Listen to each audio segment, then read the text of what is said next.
అందరికీ నమస్కారం. Welcome to my channel. ఈరోజు పువ్వులు ఉన్నట్లుగా ప్రతిరోజు పువ్వులు ఉంటే బాగుండు కదా. మంగళవారం అండి, పూజకైతే శుభ్రంగా పువ్వులు అయితే ఉన్నాయి. అమ్మవారికి ఒక్క మందార పువ్వు పెట్టుకున్న చాలు, చాలా నిండుగా అయితే ఉంటారు. అయితే వర్షాకాలం కదా, పువ్వులు అనేది ఎక్కువగానే పోస్తున్నాయి. చిగురులు గట్రా పెట్టుకొని బయట వాళ్ళు ఎవరు ఏరకపోతే ఇంట్లోకి అయితే పూజకు అనేవి సరిపోతాయండి పువ్వులు అనేవి.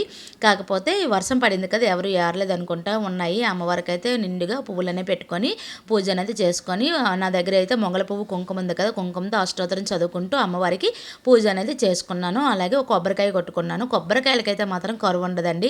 ఎందుకంటే మా అమ్మ అయితే వీధిలోకే తెస్తారు. 50 రూపాయలు ఇచ్చామంటే 4 కాయలు అయితే తెస్తారు. సోమవారం, శనివారం, శుక్రవారం, మంగళవారం ఈ పూజకైతే నాకు ఈ కొబ్బరికాయలకైతే లోటు ఉండకుండా శుభ్రంగా కొట్టుకొని పూజ అనేది మాత్రం ఇలా చేసుకున్నాను. ఇలా అనేది ఎంతమంది చేస్తారని కామెంట్ చేయండి. ఈ కొబ్బరి చెక్కలతోని చట్నీ కానీ లేదంటే కొబ్బరి రైస్ కానీ చేసుకొని ఇంట్లో అయితే వాడేస్తూ ఉంటాను. వీడియో నచ్చితే ప్లీజ్ సబ్స్క్రైబ్.